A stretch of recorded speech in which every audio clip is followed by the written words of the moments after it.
5.6 million people. That is the entire population of Norway, about the same as the American state of Colorado. A country buried under snow half the year, with no real tradition of track running. And yet this tiny frozen country has produced the most dominant middle-distance runner of his generation. The man who just won more Olympic golds than anyone in the history of the Winter Games, and the first human ever to finish a full Ironman in under 7 hours. The world called it luck, then hype. But the truth is stranger.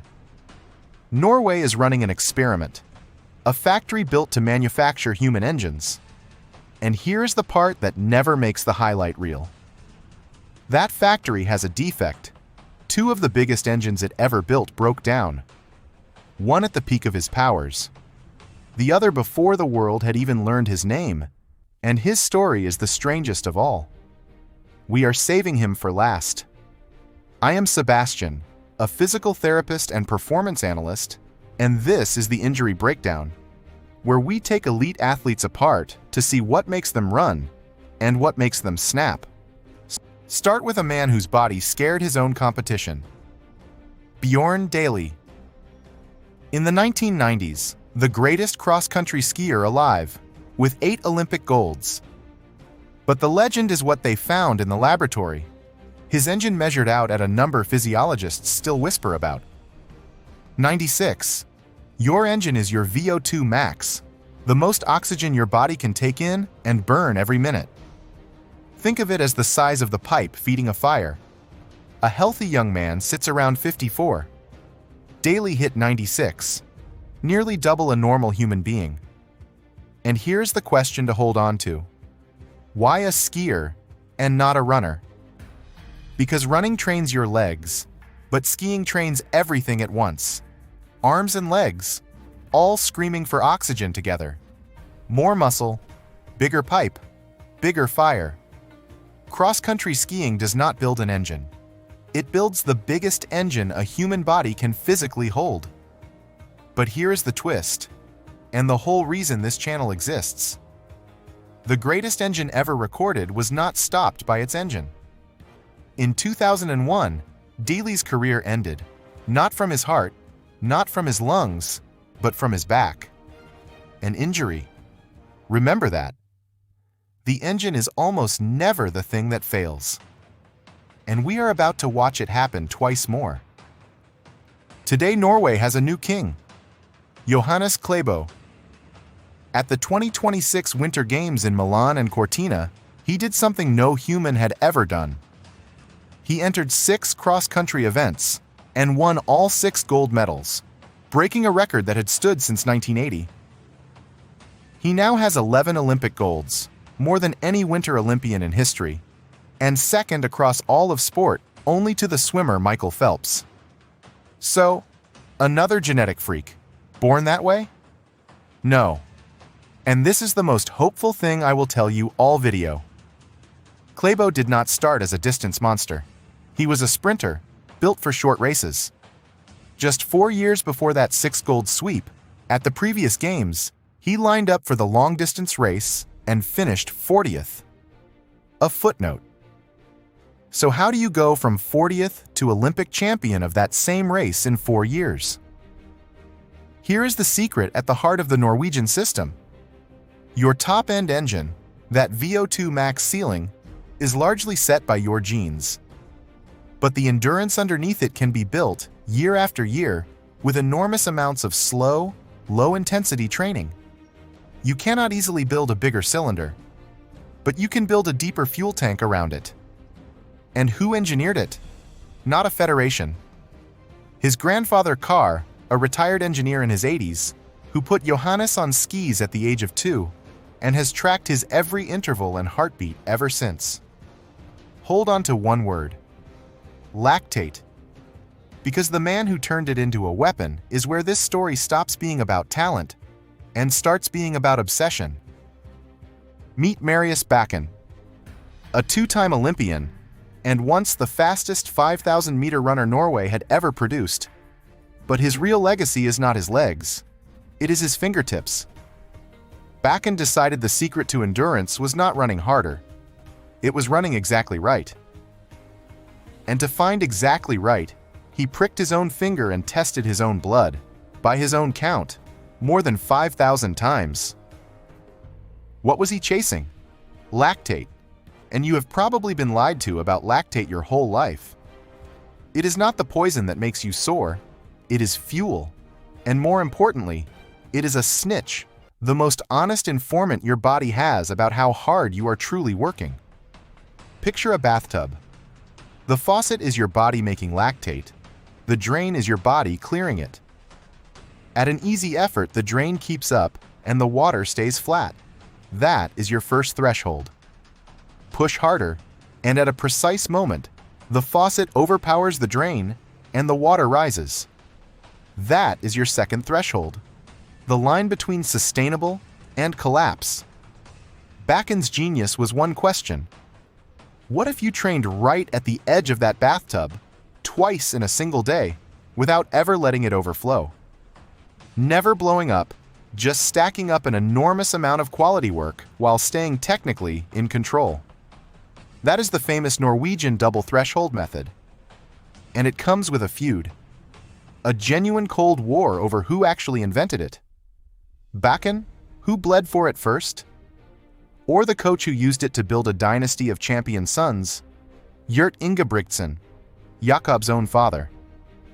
And that detail matters, because the Ingebrigtsen family would later explode into one of the most bitter public breakups the sport has ever seen. Bakken says he wrote the blueprint. History has not settled it. But the method worked. It worked so well it built the most dominant middle-distance runner of his generation. And then, it turned on him. Jakob Ingebrigtsen is the masterpiece, a double Olympic champion, and the world record holder over 3,000 meters, where he ran 7 minutes and 17 seconds. The first human ever under 7 minutes and 20 seconds, erasing a record untouched since 1996. And here is what everyone gets wrong. You picture him destroying himself every day, redlining the engine? The opposite. The Ingebrigtsen system is almost boringly controlled, everything held in a golden zone just under the line. They do not train harder, they train more precisely. The goal was never to win the workout. It was to never blow up.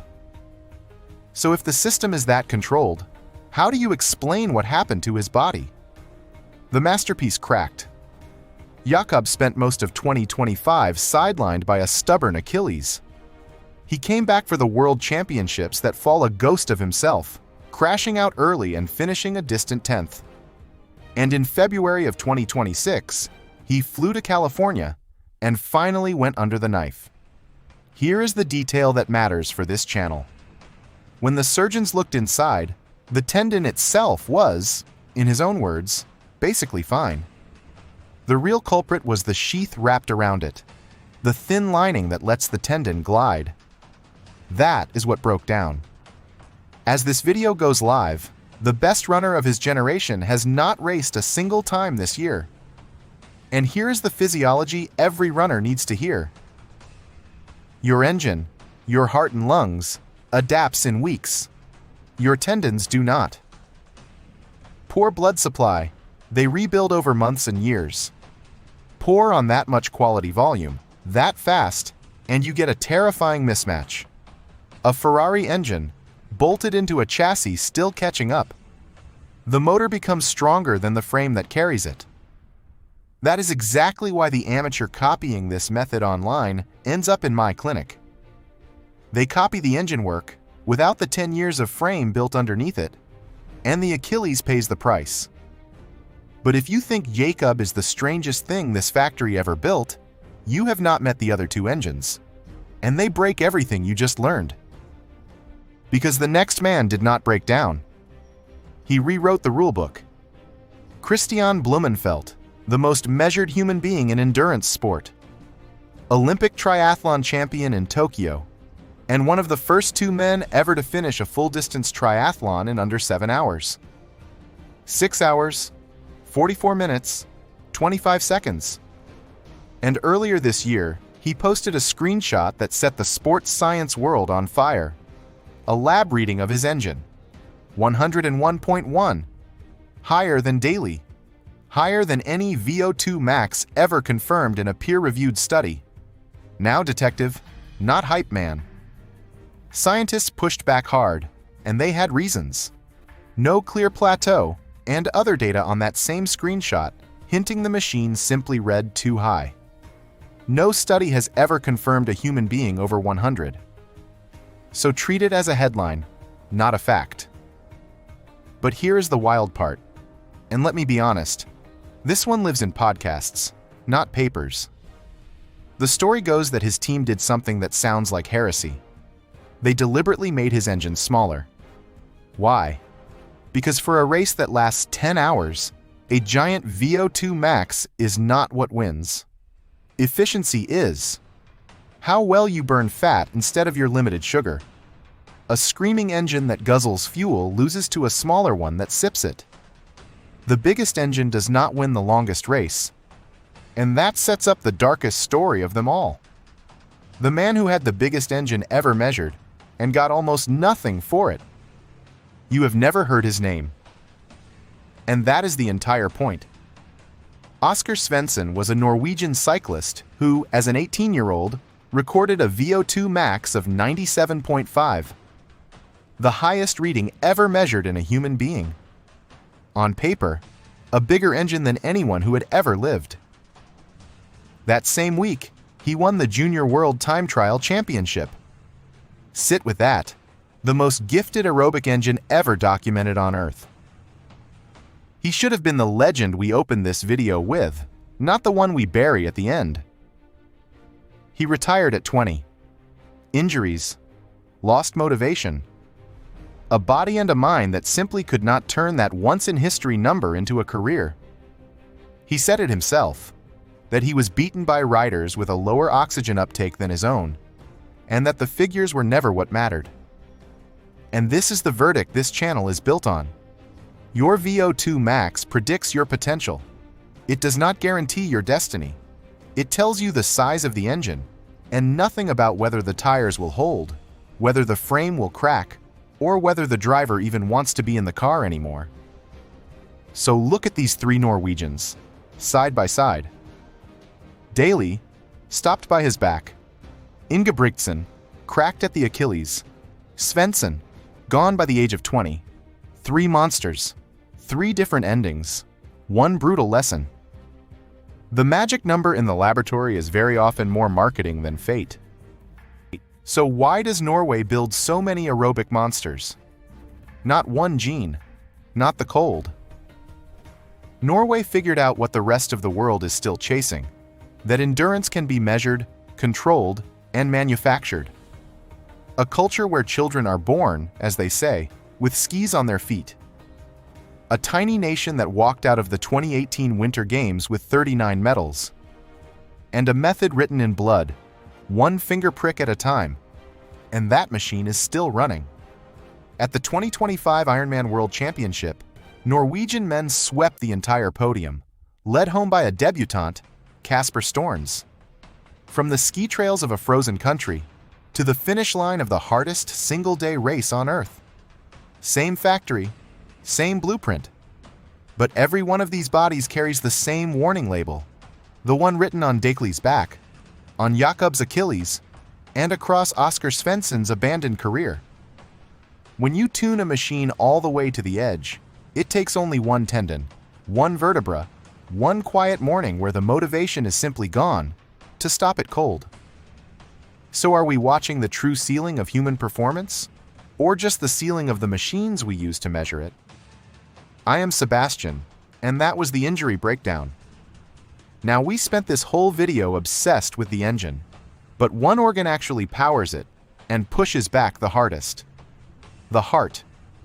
So which sport forges the most powerful heart on Earth? The cyclist, the runner, the skier, or the rower? And can a heart actually become too powerful for its own good? That is the dark twist almost nobody talks about, and it is waiting for you in the video on your screen right now. Go watch it. I will see you there.